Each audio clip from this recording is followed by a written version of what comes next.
it's just, you have to be flexible and, have a plan and have roles and responsibilities really clearly laid out. And that tends to work. So finding good people to work with, it's always the answer. All right. So today is Tuesday, February 18th, 2025. Who are we speaking with? I'm Greg Miller, Executive Director of Dance Parade New York. Question number one. What was your first memorable dance experience and how did it shape your passion for movement? Well, my first memorable experiences were probably the things I wasn't proud of. I was kind of a shy person when it came to dancing. I went to college, University of Michigan, had to have a few beers in me before I would even move. I went beyond that probably when I went abroad and I got to see how comfortable people can be on the dance floor. So in Germany, it was right after college. I went over, I had an internship. I remember looking at people going, how can they just dance alone on the dance floor? It's 7 o'clock at night. They haven't been drinking. And so that stayed with me and helped me open up a bit. And probably more memorable times, probably Goa, India, at some of the raves there, and where they're much more into freedom and no one was self-conscious at those events. Walk us through the moment you decided to transition from the corporate world to founding Dance Parade. Sure. Well, I was corporate for a good number of years. Had worked for a Japanese airline for 8 years. So travel was big in my background, and I got to see these different cultures. It was kind of cool. I think that's a part of what came to be, a lot of the values in Dance Parade, being open to different cultures. After the airline, I worked for Cablevision and kind of switched from marketing into finance. I had done corporate finance in a marketing department, and but that was I really loved. I actually worked for a company called Rave HD, which was a part of a whole suite of TV channels that were available through the satellite TV system called Voom, and it was Chuck Dolan who created this thing that had 21 original HD channels. And then when I started on was about music concerts, and they were bringing high fidelity music into your home. Not only the 5.1 stereos, experience, but also visually, like so that was really fun. And I got laid off that job and went to Revlon, and I worked with them in finance, and that also had um, a layoff thing where they just laid off thousands of people. And I had a nice severance package, and I was like, what do I really want to do? And I started thinking about why are there all these signs up in New York City that say no dancing? And I had met a group that was kind of inspired by the idea of getting the word out about New York City's cabaret law that limited venues by licensing them for dancing. It limited their culture and the art of dancing, um, so that became the essence of um, what we were doing before Dance Parade. And there was a court case that was brought on by four groups of dancers. And they lost that case. And I was with my friends, I was like, let's do something bigger than, a dance marathon, which we did the night before the court case to get the word out. Let's do a parade. And they were not into it. It was just too big of a project. So I created a team, another team, and they were still in the parade as a part of the first dance parade in 2007. So that kind of all of that became a part of what is now Dance Parade. It's this event with 100 styles of dance focused on showcasing really expressive dance as a social dance. That's the style or the type of dance that wasn't protected by the First Amendment. So we wanted to show all these different beautiful styles and how, you know, club culture, it was still a culture. It needed to be protected. And we managed to repeal the cabaret law about 10 years later. We managed to change the zoning laws to allow more dancing. And now we're working on the last hurdle, which is the New York State Liquor Authority that also restricts dancing to venues that have liquor licenses, and they have to, you know, apply for certain types of dancing. And we're like, no, that shouldn't be the case. The government shouldn't decide what style of dancing you could do, whether or not you have live music or a DJ or, you know, all these things. So we're organized under this website called legalizedance.org, and we have a petition for people to sign there. And we have 4,000 signatures already. So that's what we're hoping to do next May. Thank you for sharing. Let's go back to your vision for Dance Parade. How did your international experiences influence your grand vision for Dance Parade? Well, the cool thing about going abroad and even meeting people abroad, you know, while in the States, is that you understand that all of your programming in your mind that you think you know about the world might not be true, right? When I grew up, I was taught to be kind of aggressive and be this person that, you know, is probably loud and arrogant. And then when I went abroad, when I lived in Japan, for example, I realized, wow, that type of person isn't valued. You know, that saying, the what is it? The nail that sticks up gets hammered down. And what is it? Speaking softly is silver, but being silent is gold. And so, you know, values about, you know, humility and respect and all these other cultures kind of emphasize them more than we did here. So I realized, wow, we have a lot to learn from other cultures. And one way to show what that is visually is to have people in traditional costumes dancing, you know, and showing off their culture.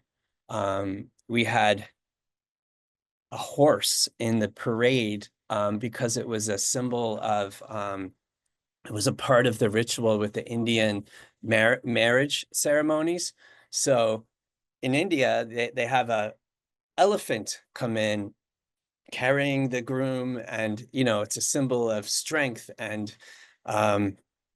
he's on a steed. So this Bhangra Indian dance company thought, oh, let's have a horse in the parade. That'll help them maybe get some gigs. That horse had eyes like this with all the 70 different sound systems, and it had to go around. We couldn't get it into the parade. It was so scary. We had to bring it all around the block, and there had to be a Department of Sanitation team behind it just in case the horse had to relieve itself. And yeah, but that's just an example of yeah, learning all these. It's so cool that what happens around the world, and so the values, I think, came from that, as well as the cabaret law, like our struggles here. And I see this time as a struggle in the country. We're so divided, and but I like to think out of darkness comes light, and that's another kind of foreign Taoist idea. And Zen, I guess, also is about how the lotus flower comes from darkness. It comes from the mud of a pond, and it struggles up through the water, and it's beautiful when it bursts through the water. And I think of that like, the summer of love, 1968, 9.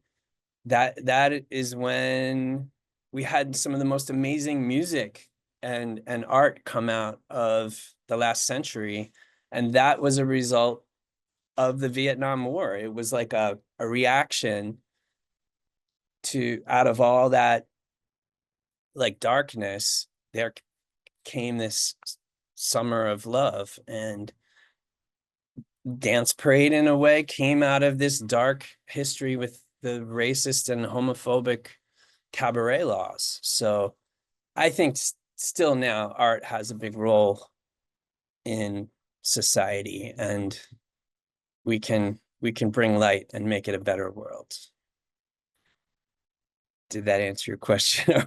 Absolutely. No, no, no. It did. It really did. I'd say, just to piggyback on it, that's one of the, having Yeah. experienced these parades around the world, that was one of the things that stood out to me about the New York parade, is the diversity and the cultural diversity, to see the different cultures on display, the different dances on display, the different costumes on display. I think that makes the New York parade especially unique. So, um, talking about organizing a dance parade, what's the most challenging part of organizing a dance parade? The most challenging part. A lot of people don't appreciate the fact that we have to work with like 12 different city agencies to make it all happen. So there is bureaucracy that, if you want to have like a stage, it can't be more than 2 feet tall. You have to, if you want it 4 feet, like we do in Tompkins Square Park, we have to get a whole series of permits, and things have to be a certain way. Um, we had our grandstand, which is where the parade goes by, in the middle of the parade where the audience is seated. We had that in a plaza, and they wanted to charge us $20,000 for use of the plaza. So we had to move it into the street. All these little things that go on with the government.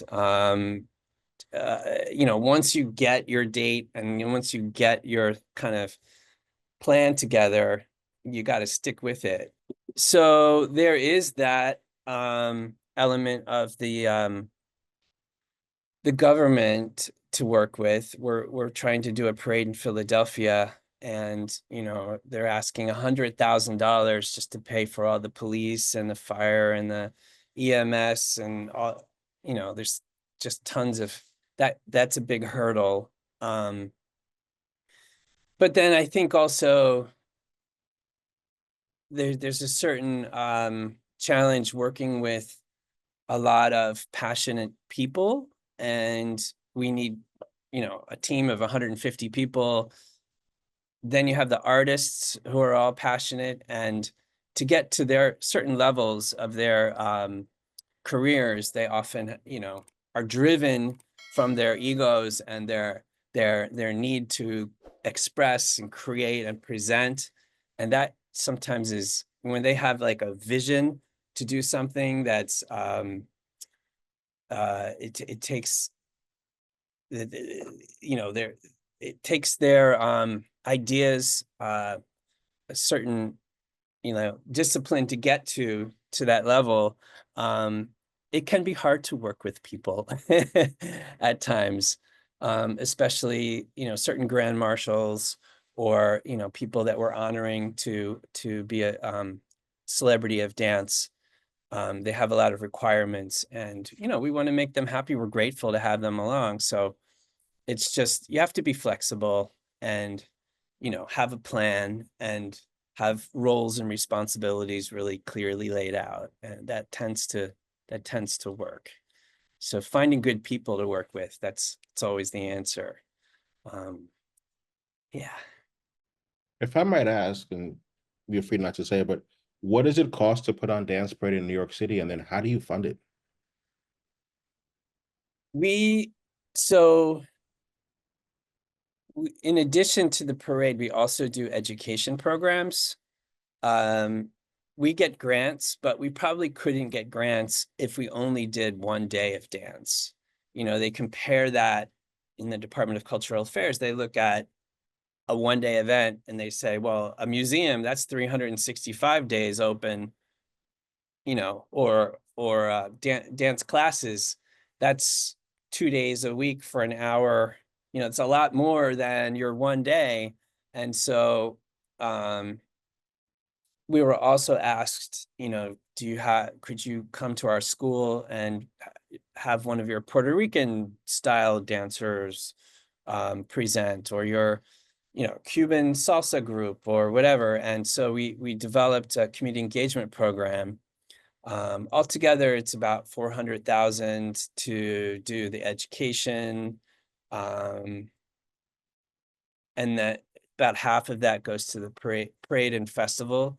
So then there's like insurance and paying the team. We used to have all volunteers, and so we have stipends for people that come and do a 6-hour shift, um, to make it, in case it rains, you don't want 3/4 of your team to stay home. So it's good to pay people. We've got a great team, and yeah, budget wise, it can be challenging because grants they're not always consistent. You know, my colleagues in other cultural institutions, they're like, what, why didn't we get something all of a sudden? They got 10 years in a row and then they missed a year, and it can be devastating. But we get city, state, and federal grants. Um, we'll see about next year's federal grant. I don't think that's gonna work. But you never know. Uh, tell tell us a story about Dance Parade where something you saw or experienced made you say, "Ah, this is why I do it."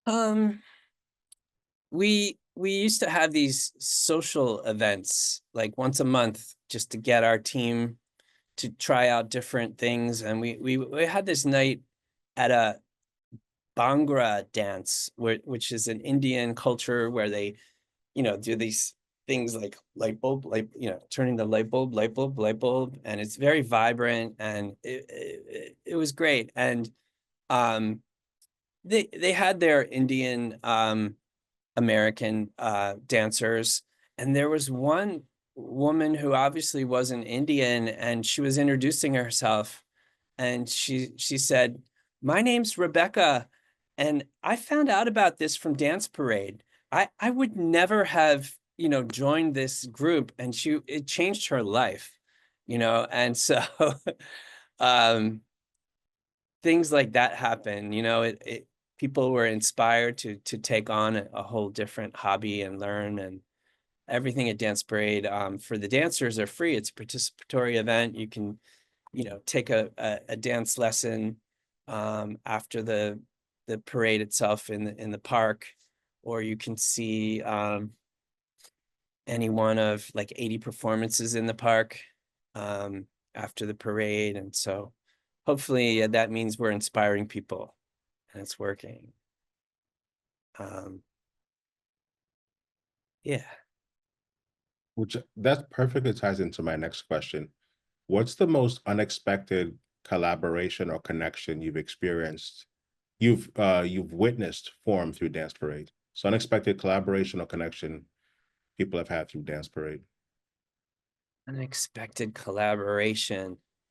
Um, we've tried you know, corporate sponsors can be actually a little hard to get for nonprofits, for smaller ones like us. We had one year, we have a sponsorship pitch person who is great. And she came to me and she said, Greg, we have a new potential sponsor. It's around the chair of joy. And I'm like, chair of joy, what's that mean? And there was a woman who was kind of, I guess, new age-ish. She would take this chair on a tour around the country. This is beautiful, big, elaborate chair, and you would sit in it, breathe, and this is meant to change your life. And I'm sure it was good to relax you, and she was trying to, you know, teach you the message of let's all just breathe and relax. Anyway, we had this chair of joy brought out onto the main stage, brought to the after party, and that was a unexpected collaboration.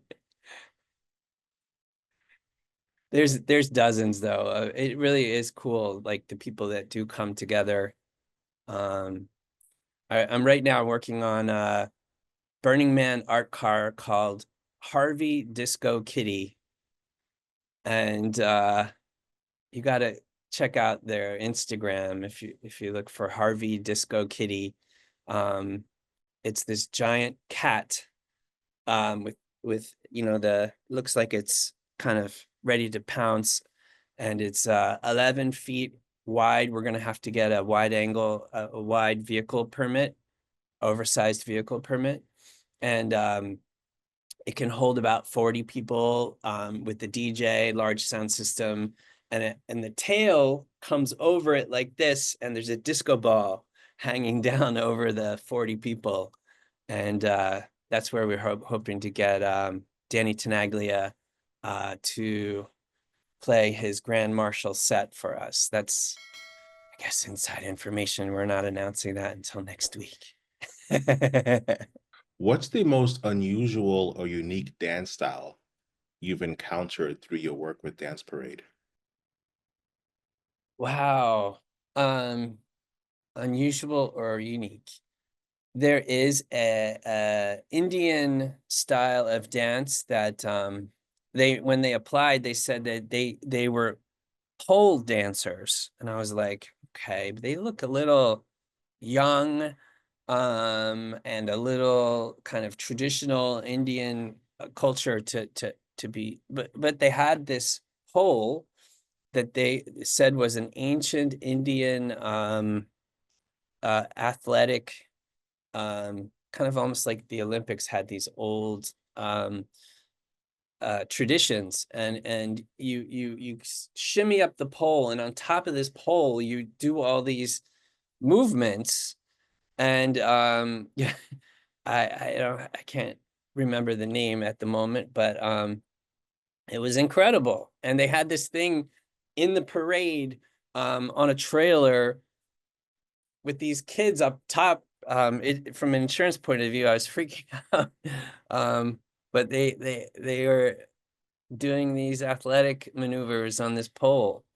But there's all kinds of Latin style dancing, like zouk dancing. There's a Cuban style of dance. They do almost like square dancing called rueda, which means the wheel, and you have concentric circles. There we had whirling dervishes, which is like the Turkish form of that, was for Dance for Peace when we had I think it was Frankie Bones, and for some reason we wanted to celebrate Dance for Peace, and they were just spinning, no music, just start the whole parade. We've had Native American dances. A unity dance in 2019 was really special, when immigration was a big issue, and we wanted to really honor the indigenous people before us, the Lenape and Munsee tribes that were in Manhattan. And so we had some Native American dancers help us do a unity dance. It was really beautiful. The list goes on, MUEMA. I love this. Such a broad diversity of dance. It's amazing. Um, Describe a moment when you realized the true impact Dance Parade was having on the New York City community. Um, I guess you know, when we started to actually get some partners that really wanted to change the cabaret law. So we lost that case in 2007. Um, they basically it was a time when there was violence in nightclubs, and they really didn't want to like let everyone dance. So it went on for 10 years. We kept having dance police ticket people for not dancing. I actually have a visual for that. So unlike Giuliani, who ticketed venues for having illegal dancing and shutting them down across the city, our dance police, we had tickets made from the NYDP who would we would have these people in NYDP outfits ticket people for not dancing. So on here, no movement violation, poor rhythm, whatever. And they would get these tickets, and then on the back would be like a $10 coupon to the after party or something like that. So um, when we first saw that this really entrenched law that we didn't feel was getting much traction at all. Politicians didn't want to stick their necks out about dancing. It was, you know, a trite issue. Oh, we were thought of as just, you know, the dancers from clubs. It wasn't real culture and so on. But then we actually got some partners and got headlines, and we got the New York Times. Like suddenly there was this momentum, and we had to create the Office of Nightlife. And when we started getting that type of press that was really digging in to not just see us as a cultural event, but actually an advocacy type of organization, that's when it felt like, wow, we are making a difference. Yeah. Tell us a story about a particularly memorable float at the dance parade. We're like, oh my God, that's so creative, so crazy.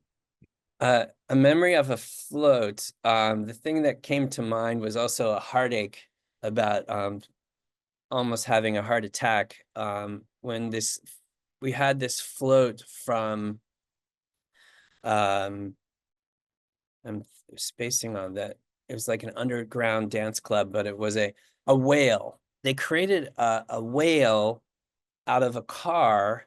They could hardly see through it, and I'm like, how is this thing going to move down the street? You know, but it looked like a whale. Unfortunately, the sound system was connected to their battery of their pickup or something, and the whale had couldn't move. Basically, it was a dead whale in the middle of the parade route. So we couldn't. We had to go around. You know, a lot of logistics on how we structure all the cars happen, and I felt so sorry for them. But Rubalad was the club who put that together, and my heart goes out to them for doing that. House of Yes is a similar type of nightclub that we have here in New York and Brooklyn, and they had because they're known for their circus arts and what do you call it when you're up in the aerialists?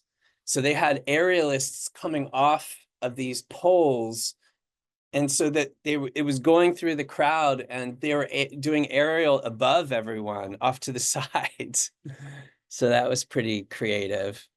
Um, mentioning the pole dancers, there was a tricycle in one of the first parades that had this like almost like this ice cream music, you know, when the ice cream truck comes by and you have this ding ding ding ding ding, and it was pulling a stripper pole, and they had these couple of women dressed, I would say, fairly conservative if you went to a beach or something, and they were doing their stripper types of athletic moves, and that was quite memorable, especially because we have this video of police kind of like following them through the park, and you can just imagine tricycling. You know, this guy was the driver, tricycling, pulling this trailer with this pole, and these cops behind him kind of just making sure everything's okay, you know, that they're not breaking any laws. Um, so that comes to mind. We tried to get that thing back, but you know, the guy couldn't store it and it had to go away. But there's just endless things that you can come up with, and all it takes is, you know, you have the streets to do it. Let's use it. Knowing what you know now, if you were to start Dance Parade again, what would you do differently? Hmm. From 2007? Yeah, just like because you know you've got Yeah, you decades of know. experience, so like Well, we had some lawyers in the very beginning come up with like these really like progressive bylaws that said we had to do, you know, trying to be really different and unique. I would I would not do that. I would just go with the middle of the road type of bylaws that, you know, basically, you know, you have term limits, you have just some basic safeguards. Um, you know, like probably what I find really works with like new organizations is being clear with roles, responsibilities, but also like money, making sure that you have a budget and a forecast, and being clear and transparent with the people you're working with. I think that's important, you know, because the money just isn't there in the beginning, and people don't want to work for free. And we did that for a few years. Um, until we could even pay, like some of these dance groups get paid. Um, and you know, and that's the direction we're going to. But in the beginning, it's it's it's it really takes a steady hand to kind of like, you know, make this possible and then make it safe, you know, provide water and things like that. You can't be like the what is it? I wanted to say Elements.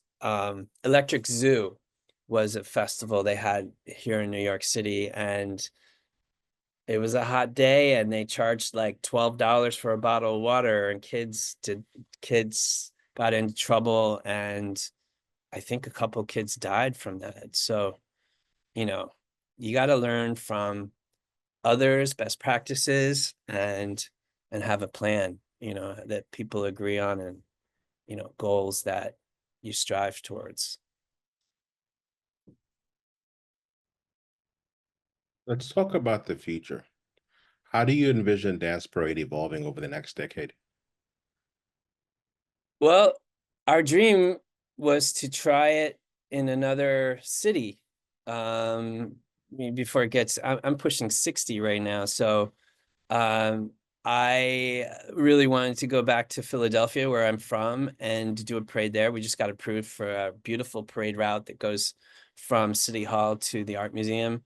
It's going to cost a lot. If we can control the costs, we could really expand and bring the love that we have here in New York there. Actually, we could bring the artists down there. We can, you know, it doesn't have to be a once a year thing in one city. So, um, we have a board member in Mexico City, and it'd be really fun to do a dance parade there. Um, I found out that one of their beloved parades, the Day of the Dead, parade was actually, it was from the James Bond movie originally. They had to like create a movie that looks like it's a tradition in Mexico City. And then everyone said, wow, that's just such a great idea. Why don't we do it? And they actually made it happen. So we have some relationships there in Mexico City. It would be beautiful to be a part of that culture and that city's history to do a dance parade. And I think I told you earlier about what it would be like to do dance parade worldwide. We had a plan with the United Nations to use UN peace ambassadors, enabling stars like Beyonce to be a UN peace ambassador, and then go to not just your, go to big cities with money like, who knows, Tokyo, Paris, London, but actually cities not off the grid. They're all on the grid, right? But cities that could really benefit from seeing what culture is like around the world. So that's kind of subjective, I guess. But wouldn't it be cool to have a parade in Tel Aviv showing what does all these beautiful different Arab traditions look like, as well as Asian, African, American, and then go to Tehran and then show, do you think Iranian people know what Appalachian contra dance looks like? They know about movie stars and, the porn industry probably, but I bet they don't know about all these beautiful dances that we have. And if they did, maybe they would accept us just a little bit more. And I think every country can accept a little bit more and have more understanding if they actually see the people living their culture, living their dances. Sorry, I got a little teary-eyed. No, I totally agree. Um, if you could dance with anyone, living or dead, in next year's parade, well, this year's parade, coming up in a few weeks, few months, who would it be and why? Ah, if I could dance, I'm actually was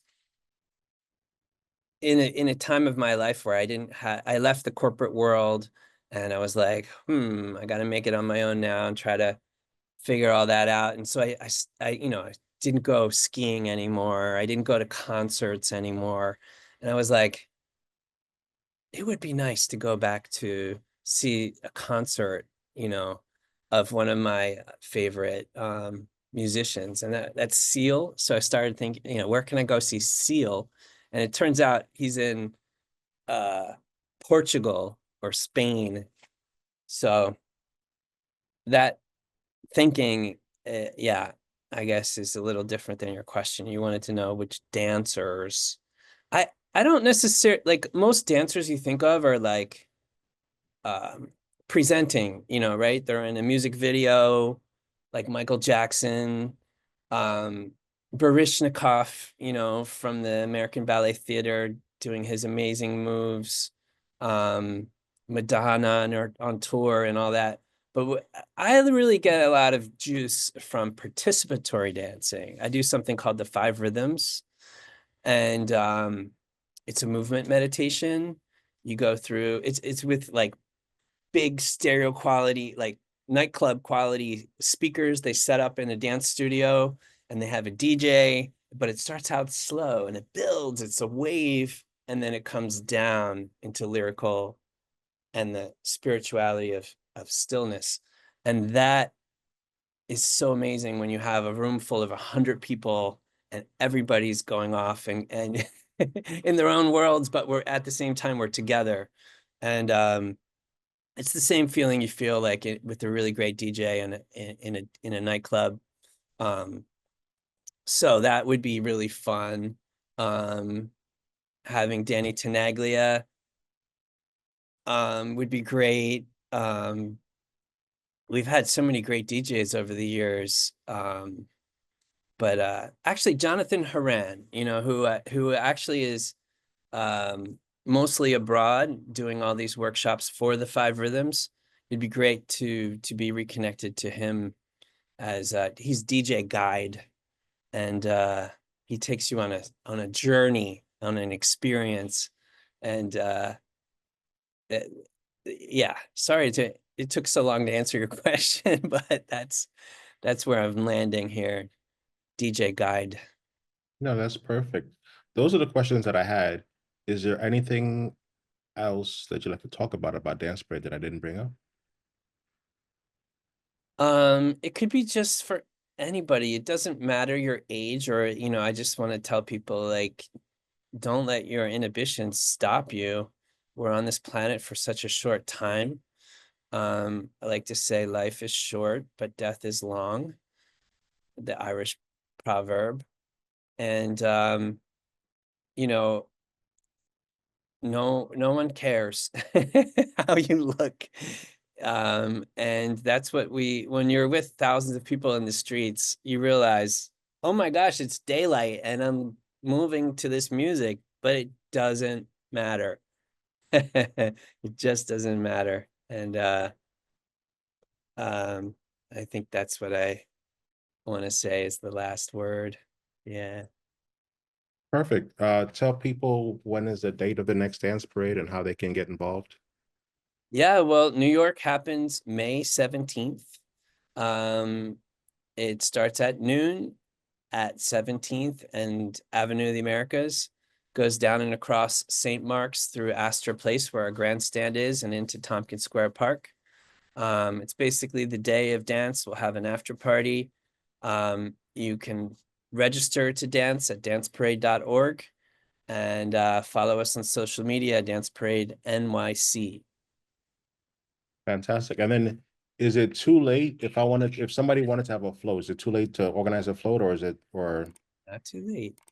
oh, April 15th is, I think, our last float deadline. We have meetings coming up on Zoom and help people to figure all that stuff out. People can do GoFundMe's or get sponsors. Um, let's actually double click on that before we go. Let's go into float. So sure. say somebody wants to do a float in the Dance Parade. Why don't you give us some common mistakes and some best practices? Well, we've had all kinds of groups. It does cost a lot to kind of create with our floats. They decorate and design, and you can have any dream come true. So we had Keith and Kevin Smith, some of the original break dancers, who wanted to have this giant sneaker and then DJ out the top of a sneaker. And I thought that was cool. It was a little too complex, too last minute. Um, but we have danceparade.org/floats to kind of see all the different options with sound, without sound. Or you could create your own. That could be actually the lowest cost solution. Create that whale in your SUV, or it could be, I mean, there's like toads. Well, it's not plural. There was a toad, 8 foot tall toad that had these like laser beam eyes, and it just looked grumpy. And inside it had a sound system, and the DJ was up above, and a lot of, I think, Burning Man inspired art, cars over the years.